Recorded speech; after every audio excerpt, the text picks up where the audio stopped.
If the American people ever allow private banks to control the issue of their money, the banks and corporations that will grow up around them will deprive the people of their property until their children will wake up homeless. Thomas Jefferson. Following is a timeline demonstrating when and how a private central banking cartel got control of the government, the people, and the assets of the United States. Each fact is supported by official sources. Source documents are available at www.anticorruptionsociety.com under the tab Source Documents. 1913. With the passage of the Federal Reserve Act, a private foreign banking cartel was made the fiscal agent of the United States. Source document, Representative McFadden, Congressional Record, June 1932.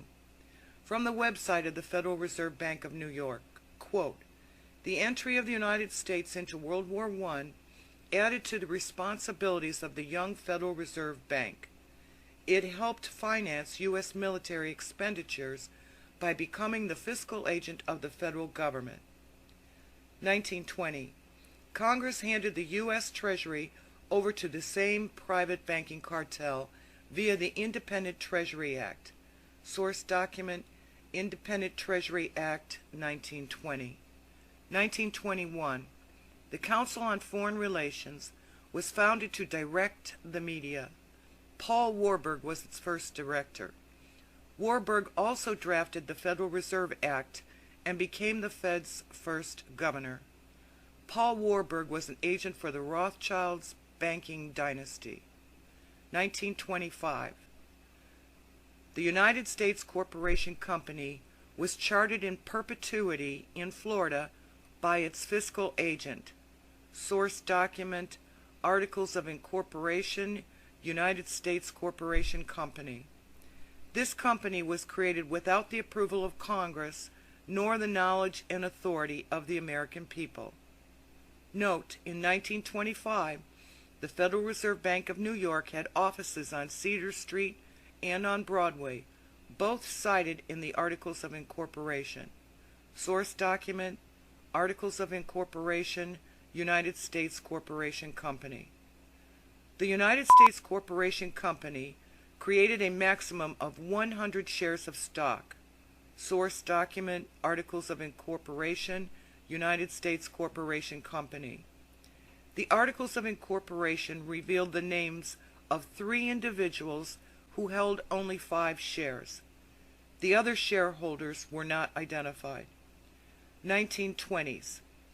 The U.S. Treasury was raided by the private Federal Reserve Bank, who then caused the Great Depression and bankrupted the United States Corporation Company. Source document, Representative Louis McFadden. Congressional Record, June 1932. 1933. A state of emergency was claimed, and Congress gave the President unconstitutional emergency powers. Source document, Congressional Record, March 1933.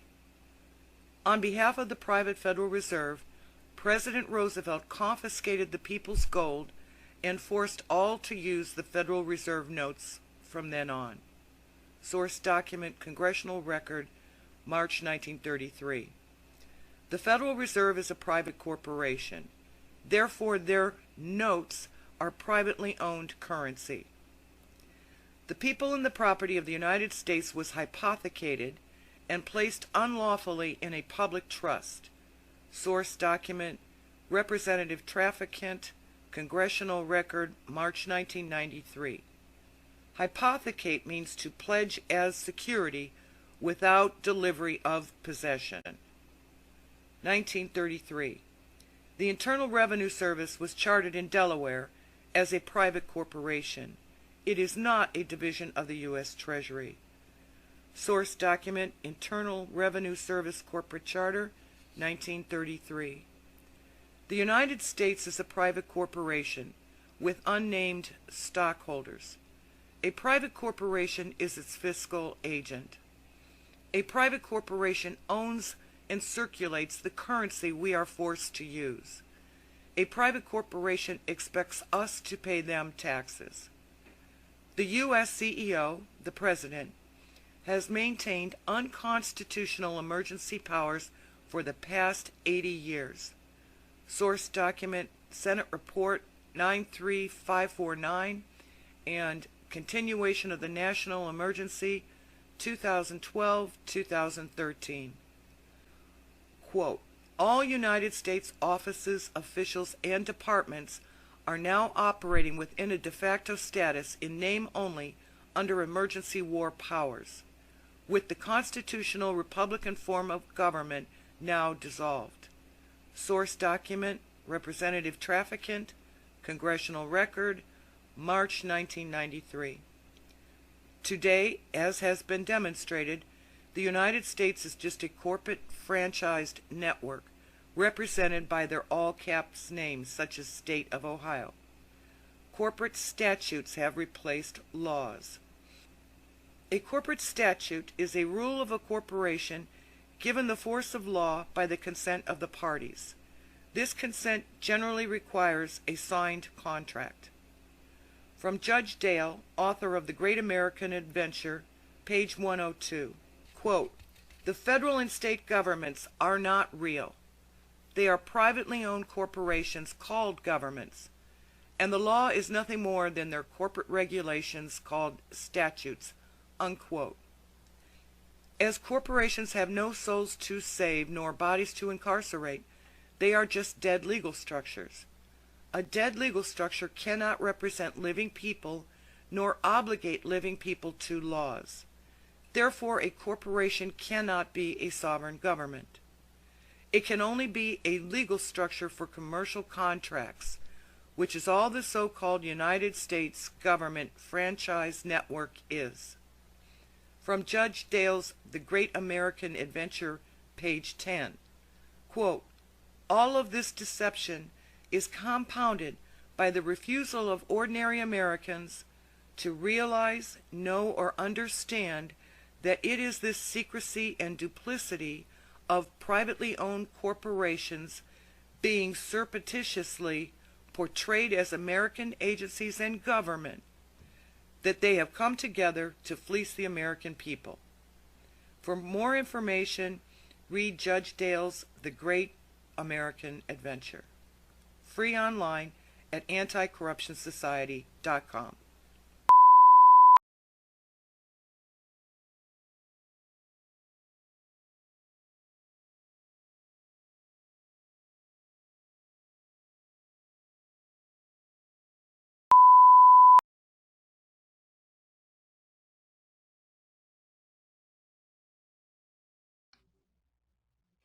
Page 1, Articles of Incorporation, filed 7/15/25, 7 pages. Page 2, Certificate of Incorporation of United States Corporation Company, filed in Office Secretary of State of the State of Florida this 15th day of July, A.D. 1925, signed by H. Clay Crawford, Secretary of State. United States Corporation Company, Dover, Chicago, Albany, St. Louis, Jersey City, Philadelphia, Los Angeles. International Corporation Company, Rue de la Paix, Paris. Executive Office, 65 Cedar Street, New York City. Page 3.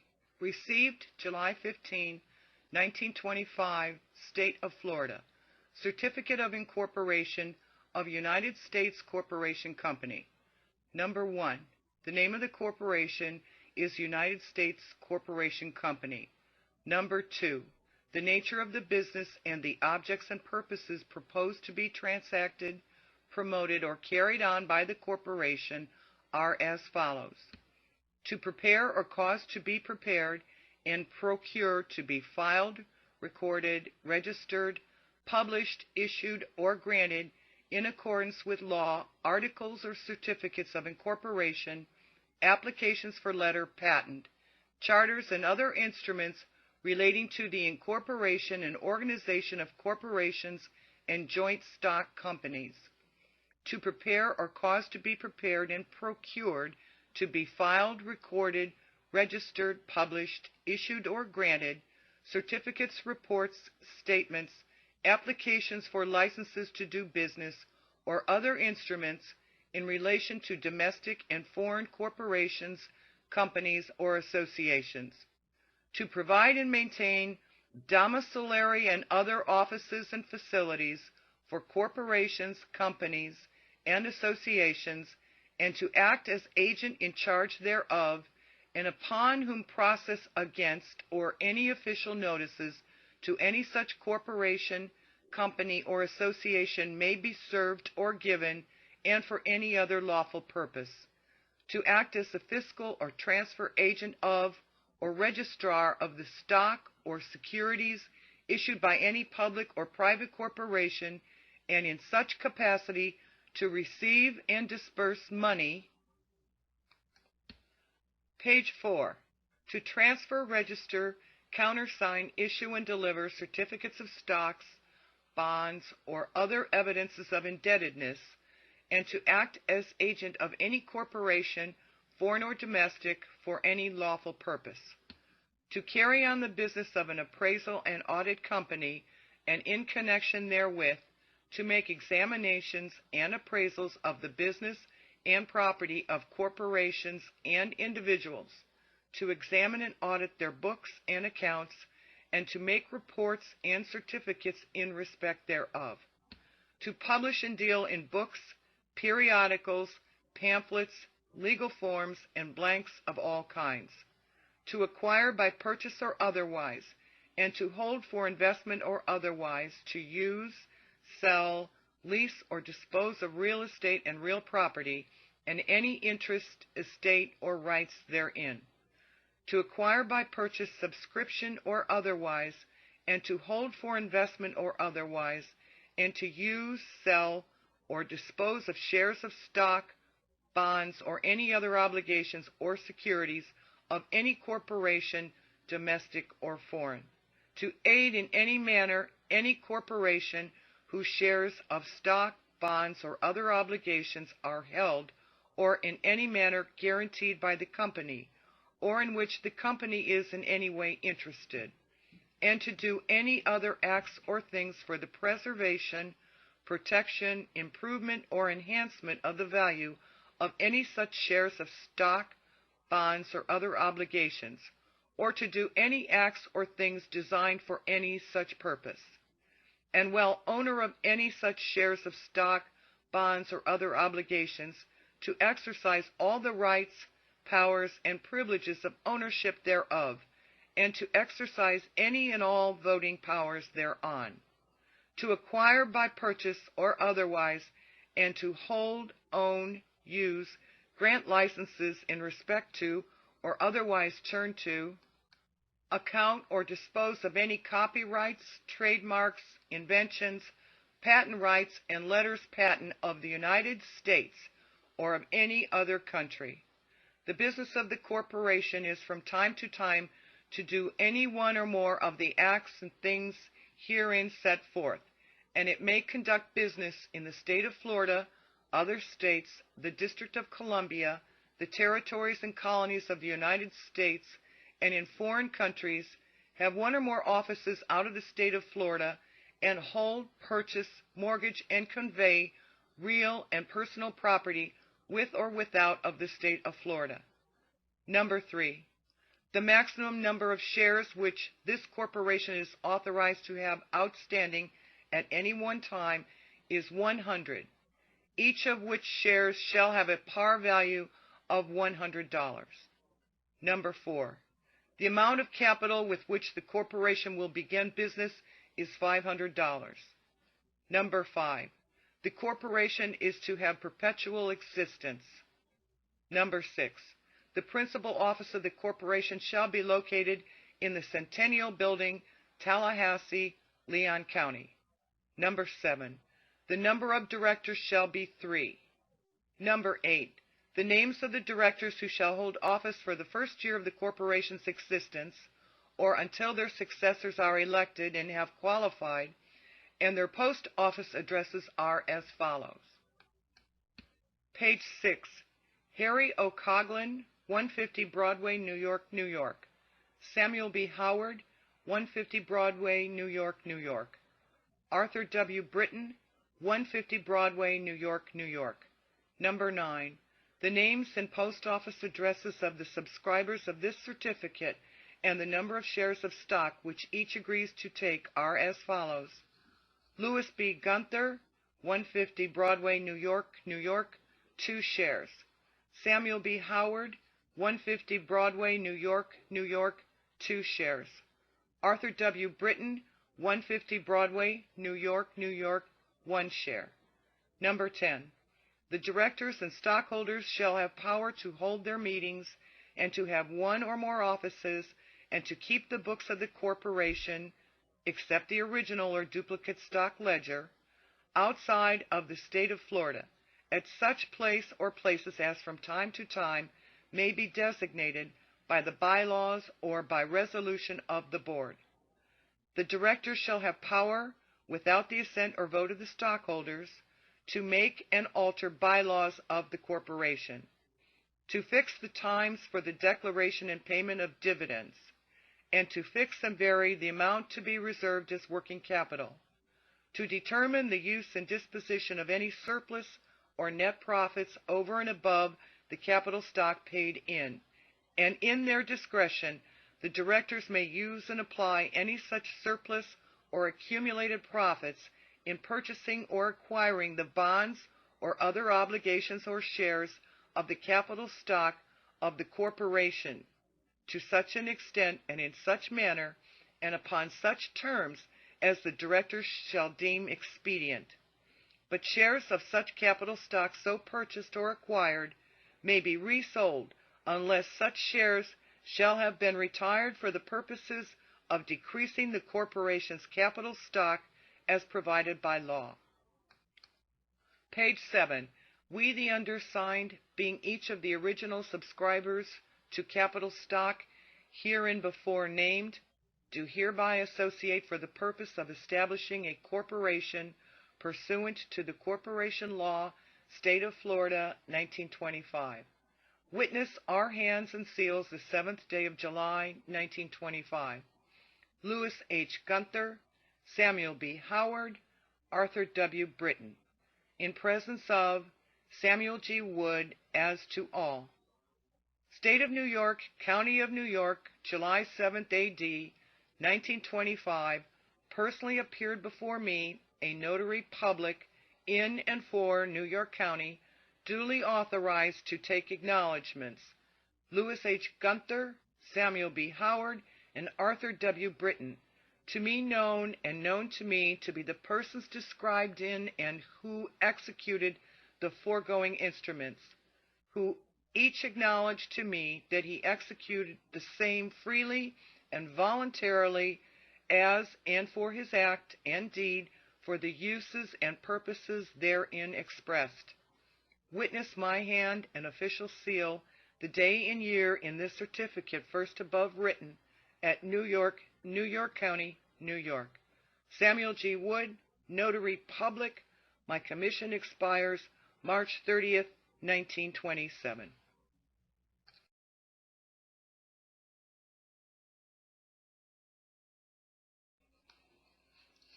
If the American people ever allow private banks to control the issue of their money, the banks and corporations that will grow up around them will deprive the people of their property until their children will wake up homeless. Thomas Jefferson.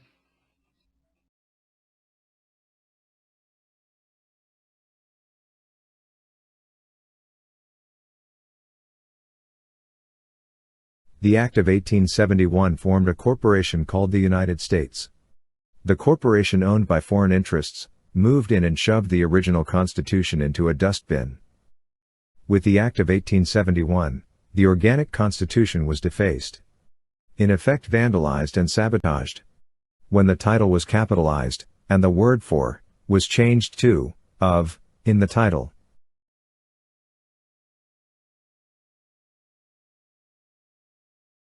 The Constitution of the United States of America is the incorporated Constitution of the United States of America. Does operate in an economic capacity, has been used to fool the people into thinking otherwise, and believing it does rule the republic. That Constitution it does not. Capitalization is not insignificant when one is referring to a legal document. This seemingly minor alteration has had a major impact on every subsequent generation of Americans. What Congress had done by passing the Act of 1871 was to create an entirely new document, a constitution for the District of Columbia, and incorporated government.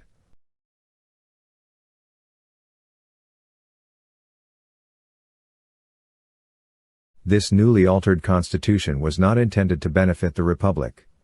It benefits only the corporation the United States of America, and operates entirely outside the original organic Constitution.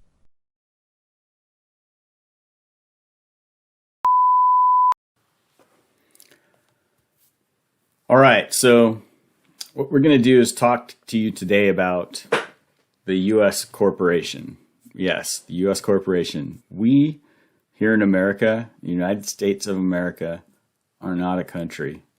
We're a corporation. And that happened in 1871 when Congress passed a law giving up our sovereignty to the central bank in London with the Vatican as well. And we are subject to the laws of a separate constitution than the one that you think that we're subject to or protected by. We are subject to the new constitution. We're protected by the old constitution. So I'm going to read something here. You guys can look this up. We are not a country, and this is the truth. The Organic Act of 1871. The land that Americans live on, except the people of D.C., happen to be a corporation. Our country went broke over 100 years ago. That's 1871, right after the Civil War, and sold out. And now a majority of corporate America is owned by foreign interests. Okay? We just happen to have a membership in the corporation. When you signed your Social Security card as a little kid, that Social Security account is attached to a trust. What that means is that you are now an asset, a dead entity to the corporation, which is under maritime law, not constitutional law. And you are an asset based on your tax earnings that you pay the Fed, which is also a corporation out of Puerto Rico. Our tax dollars do not go to the government. A little bit does, but these are all going to foreign interests. And this is why you see Congress doing certain things that make no sense and do not and are not of and for the people. These trusted servants they're supposed to be are working for foreign interests. The whole lot of them. I don't care if you're Republican or Democrat. It's all rigged, and it's all just serving things other than us who are citizens of this country, which is a corporation.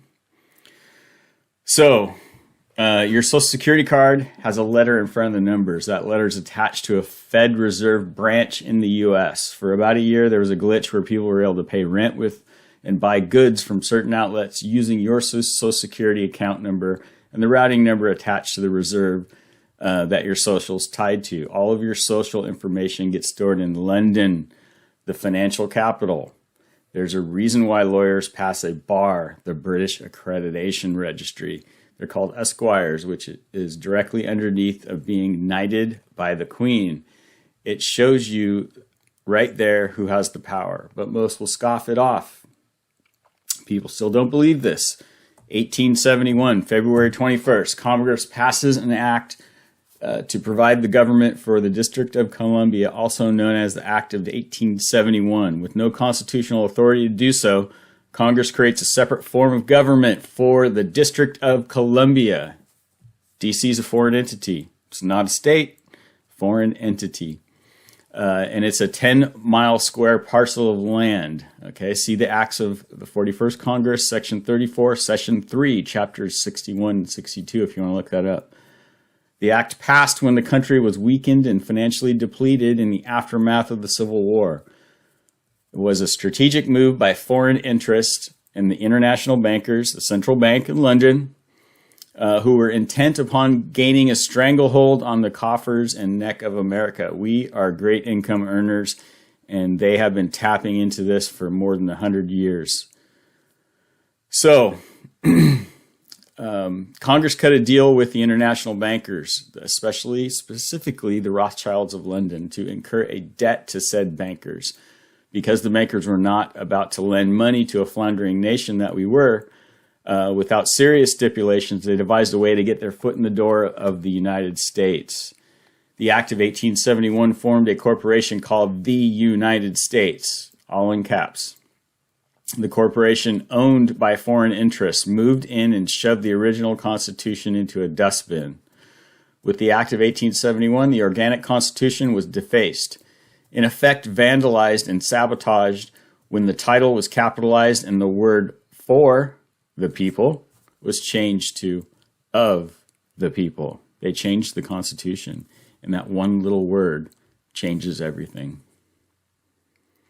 The Constitution of the United States of America is the Constitution of the Incorporated United States of America. It operates in an economic capacity and has been used to fool the people into thinking it governs the republic. It does not. Capitalization is not significant when it is referring to a legal document. Capitalization, in other words, the capitalization of the words "the Constitution of the United States" is a corporate thing. Your birth certificate has all capitals. Okay, so we are of the corporation. Capitalization is not insignificant when one is referring to a legal document. This seemingly minor alteration has caused major impact in every subsequent generation of Americans. What Congress did by passing the Act of 1871 was create an entirely new document, a constitution for the government of the District of Columbia, an incorporated government. This newly altered constitution was not intended to benefit the Republic. Okay, it benefits only the corporation of the United States of America and operates entirely outside of the original organic Constitution. Instead of having absolute and unalienable rights guaranteed under the organic Constitution, we, the people, have now relative rights or privileges. One example is the sovereign's right to travel, which has now been transformed under the corporate policy into a privilege that requires citizens to be licensed, right? Passports, IDs, things like that. Congress committed treason against the people who were a sovereign under the grants and decrees of the Declaration of Independence and the Organic Constitution.